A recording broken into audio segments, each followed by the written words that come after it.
बकरा आयत नंबर 114। अऊज़ु बिल्लाहि मिनश्शैतानिर्रजीम। बिस्मिल्लाहिर्रहमानिर्रहीम।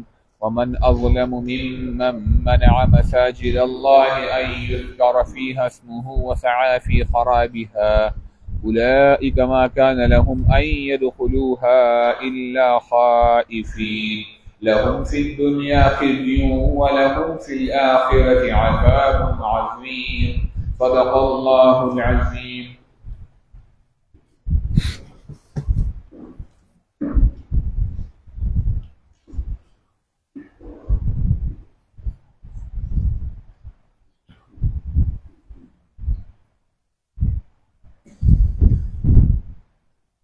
अल्हम्दुलिल्लाह वहदा वस्सलातु वस्सलामु अला मन ला नबिय्य बअदा। अम्मा बाद क़ाल अल्लाहु तआला फी महकम किताबिही अऊज़ु बिल्लाहि मिनश शैतानिर रजीम। बिस्मिल्लाहिर रहमानिर रहीम। वमन अज़लमु मिम्मन मनअ मसाजिदल्लाहि अन युज़करा फ़ीहा इस्मुहु वसअ फ़ी ख़राबिहा इला आखिरिल आया। अल्लाह ताला की आयत की खुसूसन यहूद का और या मुशरिकान का और ईसाया का और आम मुसलमानों का अल्लाह ताला ने कानून जिक्र करी कि वो वमन अज़लमु मिम्मन मनअ मसाजिदल्लाहि दारशान बलसो बड़ देर जालिम के देशी कि खलक मनी कई अल्लाह ताला द जुमातुना अल्लाह कोरोना अयूज़ करती हस्मुहु जियाद कलेश बाकी के रुंदा ताला वसात ये खराबी हम कोशिश कई बखराबूद जुमातुन की मलाला यहूद दावी खराब जिक्र करी उलमाओं की शरीशान मौजूद डाले इकरा मुसलमानों औला बेजुना शरीक तमुस करो या रामी अमरात अल्लाह ताला को जिबासु बेजुन मुक़द्दस तमुस करो मुसलमानों ने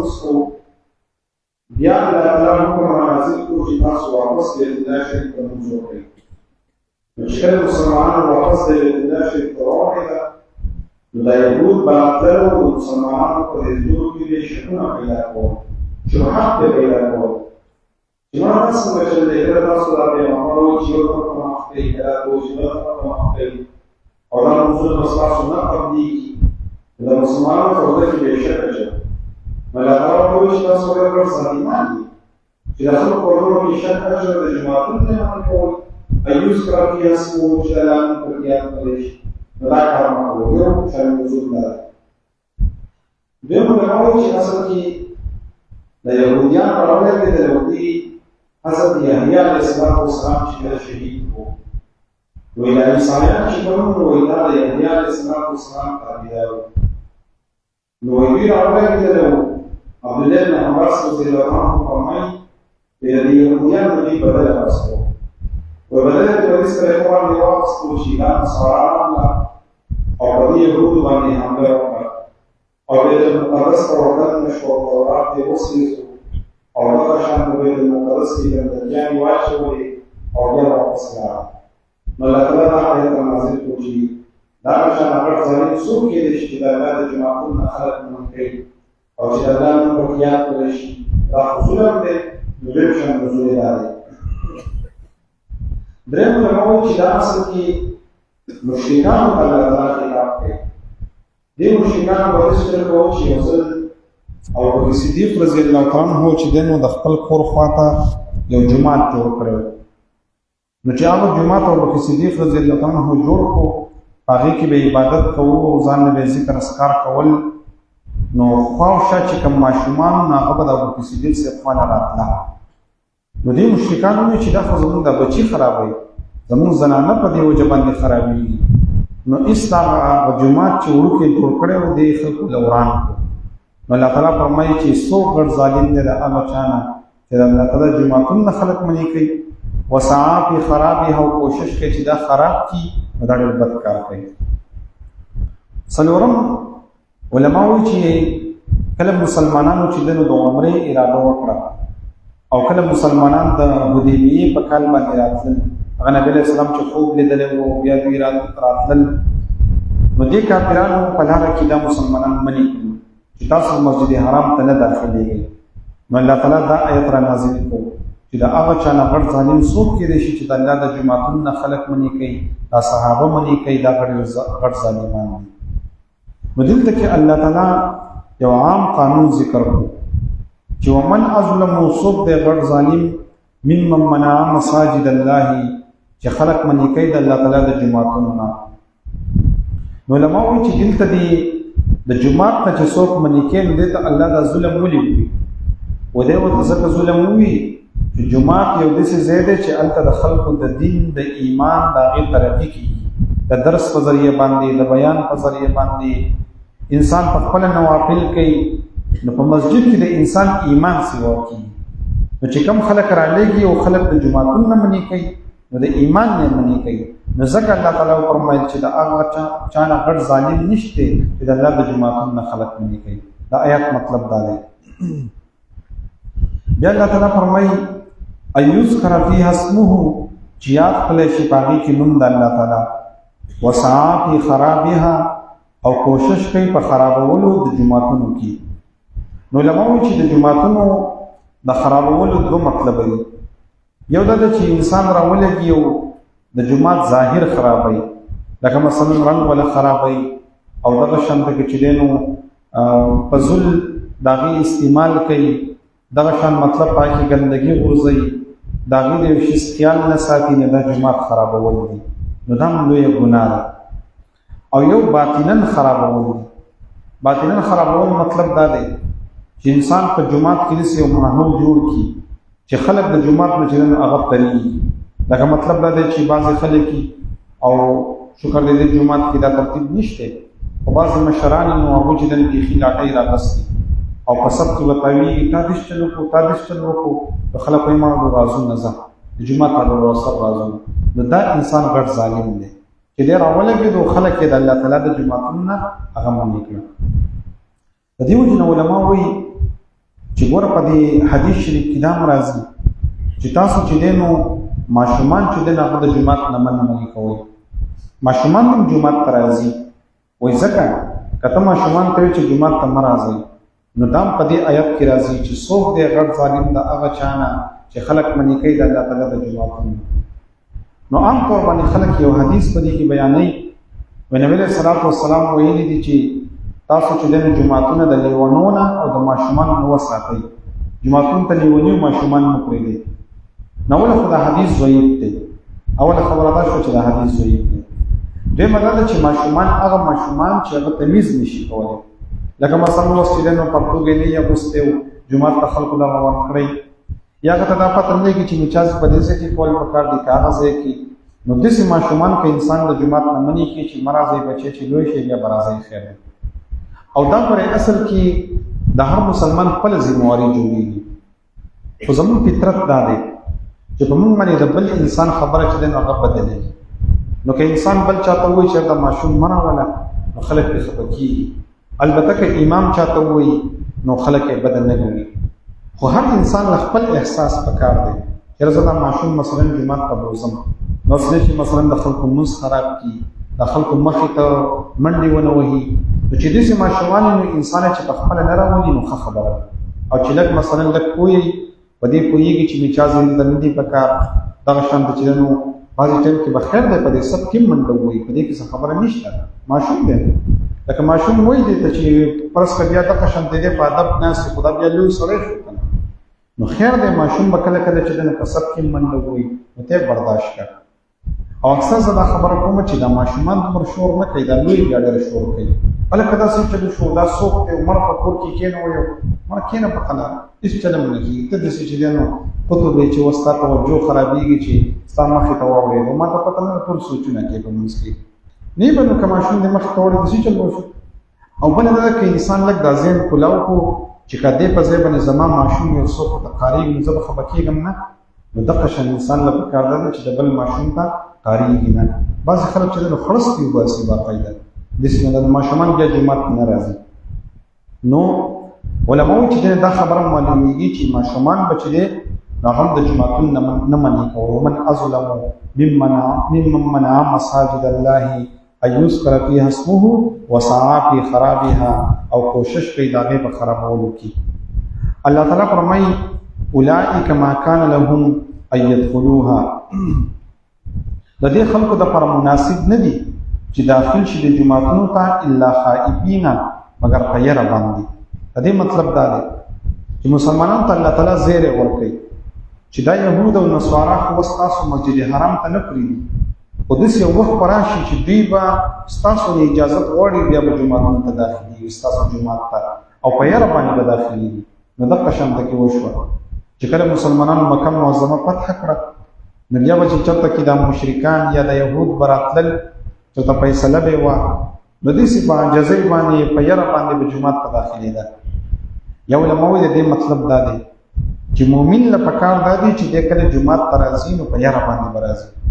حضرت علی رضی الله عنه وایي چې کله اذان وشو وایي رنګ مبارک پرې ته کوزیاو شو، وایي چا ته تپوس وکړو چې ولې، وایي ګوره الله تعالی راته اواز وکړو نو اوس چې زه د الله مخې ته ودرېږم نو خامخا یاره پکار ده چې هسې نه چې اعمال مې برباد نه شي. نو مسلمان چې مسجد ته راځي نو په عاجزۍ باندې به راځي، په یاره باندې به راځي چې نه سي اعمال مې چېرته کې برباد نه شي، داسې یو کار رانه ونه شي چې الله تعالی مې د ایمان نه خلاص نه کړي. ځکه مسجد چې دی دا د الله تعالی کور دی، دا د الله تعالی د عزت ځای دی، نو د دې احترام پکار دی. الله تعالی فرمایي لهم فی الدنیا خزي، د دوی دپاره په دنیا کې هم ډېر زیاته رسوایي ده. نو الله تعالی په دنیا کې هم رسوا کړه. یهود چې دی نو نبي علیه الصلاة والسلام څه قتل کړه، د څونه جزیه واغسته او سې جلا وطن په علاقې ته هغه خالي کړي. او دغه شان د علماو د دې نه دا معلومیږي چې اوس هم څوک د جوماتونو احترام نه کوي، د جوماتونو بې ادبي کوي. په جومات کې چې دی نو خلک داسې ماحول جوړوي چې خلک د جومات نه ترایي او په جومات کې شر فساد کوي. بهر چې چېرته کې جګړه وکړي نو هغه جګړه جومات ته راوړي، او بهر چې کوم بغض او حسد کوي نو هغه جومات ته خبره راوړي. لکه زموږ د خلکو دا یو لوی بېوقوفتوب دی چې مثلا بهر به چېرته کې په ډیران باندې جګړه وکړي، یا به یې وایي زه د جومات ته نه درځم. ولې؟ ما وایي د پلانکي سره یې خو شر کړی دی، د دې بې خونه باسم د پلانکي سره چې جومات سره خو شر نه دی کړی. بعضې خلک دا وایي یاره زه به د جومات کې لمونځ نه کوم. ولې؟ ما وایي په سب کې هغه پلانکي سړی ولاړ وي نو زما ورسره لمونځ نه کېږي، ته داسې افلاطون راغلی ولې دی ورسره نه کېږي؟ د پیغمبر علیه صلات وسلام سره په سب کې منافقان ولاړ لمونځ یې کېدو، او ستا چې دی نو د چا سره لمونځ نه کېږي. او دا داسې خبرې چې کوم انسان کوي هغه چې انسان راولټوي نو هغه د زموږ نه هم زیات ګناهګار دی. لکه دی هسې بس هغه شیطان راټینګ کړی. نو مسجد چې دی نو دا خو د الله تعالی کور دی، په یو صف کې چې دی نو محمود او ایاز ولاړ دي، نه چې دی نه پکې بادشاه شته او نه پکې ګدا شته. مسجد خو غني یو ځای دی، په دې کې چې دی نو دا خبرې نه دي په کار چې دې کې لمونځ کوم او دې کې لمونځ نه کوم. دا زموږ د خلکو یو بل خلکو دی. نو الله تعالی فرمایي چې ګوره لهم فی الدنیا خزي، د دوی دپاره په دنیا کې رسوایي ده. نو اوس هم چې څوک مثلا د جومات خلاف کوي، کم انسانان چې د جومات خلاف پروپیګنډې کوي، کم خلک چې د جوماتونو نه خلک منې کوي، نو دا انسان به الله تعالی ذلیله کوي، په دنیا کې هم الله تعالی ذلیله کوي. ولهم فی الآخرة عذاب عظیم، او د دوی دپاره په آخرت کې لوی عذاب دی. دیو جن علما وایي چې انسان له پکار دا دی چې د ټولو جوماتونو احترام چې دی نو هغه برابر دی. خصوصا 3 جوماتونه داسې دي چې یو مسجد حرام دی، یو مسجد نبوي دی، او یو بیت المقدس دی. د ټول نه اول احترام د دې لازمي دی، ځکه په مسجد حرام کې یو لمونځ په 1 لک باندې دی، په مسجد نبوي کې په 50,000 باندې دی، او په بیت المقدس کې په 50,000 باندې دی. نو انسان له دې احترام پکار دی. خو بیا دا ټول جوماتونه دا د هغې شاخونه دي، نو د هر یو جومات احترام پکار دی. دغه شان ده کې انسان چې دی نو الله تعالی فرمایي چې د جومات نه به څوک نه منې کوي. علماو د دې مطلب دا هم دی چې انسان مثلا په یو ځای کې ناست دی ذکر کوي او ته ذکر به نه کړي. دغه شان ته کې منع کول دا هم دي چې انسان چې دی نو لمونځ کوي او ته په هغه ټایم کې چې چانده کوي خلک په لمونځ باندې ولاړ دي او ته په تیزه باندې بیان کوي، نو نه، دا نه ده پکار. دا خلک د جومات نه منې کول دي، دا نه دي پکار. په دې وجه حضرت علي رضی الله تعالی عنہ فرمایي چې زه کله په کلي کې یم او مقیم یم نو زما 3 کارونه ډېر زیات خوښ دي. یو د قرآن مجید تلاوت مې خوښ دی، بل چې جمعات ته کله راځم نو دا مې خوښ دی چې جمعات آبادوم او هغه خلک چې د الله د دین مدد کوي د هغوی سره مینه دا زما خوښه ده. او په سفر کې مې 3 کارونه ډېر خوښ دي چې په غریبانو باندې خپل مال لګوم او ښه اخلاق مې خوښ دي او خوشطبعي مې خوښه ده چې د خلکو سره په پراخه سینه باندې چې نن هغه میلاوېږم. د جمعتونو په باره کې پیغمبر علیه الصلاة والسلام هم قرآن مجید کې ډېر زیات آیاتونه راغلي دي چې د هغې نه د جمعتونو فضیلت معلومیږي. خو یو څو خبرې پکې هغه ذکر کوو. اوله دا دی چې الله تعالی فرمایي وان المساجد لله ولا تدعوا مع الله احدا. الله تعالی دلته کې د جمعات اضافت ځان ته وکړو چې جمعتونه زما کورونه دي. دا د عزت ته وجې نه وي یعنې الله تعالی خو په جمعات کې اوسېږي نه، خو مطلب دا دی چې الله تعالی ځان ته نسبت وکړو چې د جمعات زما کور دی، عزت او احترام یې کوئ. دیو جن یو بادشاه چې دی نو هغه قسم خوړلی و هغه دا ویلي و چې زما دا څومره بادشاهي ده او زما دا څومره ځمکه ده او زما په ملک کې ده، نو قسم یې وخوړو چې په نن شپه کې به زه د دې نه وځم، دومره سفر به کوم چې دې نه به وځم. هغه علاقه ډېره زیاته وه، ممکن نه و چې دی په دې یوه شپه کې وتلی وی. وایي یو عالم ورته ووایي چې ته یو ځای ته ورسېږې نو هلته بیا په جومات کې شپه وکړه نو ته به حانس نه شې. ته به په دې قسم کې حانس ځکه نه شې چې تا خو ویلې چې به د خپلې ځمکې نه وځم په دې شپه کې. او جومات خو ستا ځمکه نه ده، جومات خو د الله تعالی دی. وان المساجد لله، جوماتونه خو خاص د الله تعالی دي. نو که تا په جومات کې شپه وکړه نو ته په دې قسم کې حانس نه کوې ځکه جومات چې دی نو هغه د چا نه دی. دې وجې نه فقهای کرام وایي چې جومات ته تاله لګول چې دي جومات بندول دا مکروه دي. خو چونکې نن سبا دور کې چې دی نو غله دي او خطره ده، نو که تاله ولګي نو خیر دی، بلکې نن سبا لازم ده چې تالې ورته ولګي.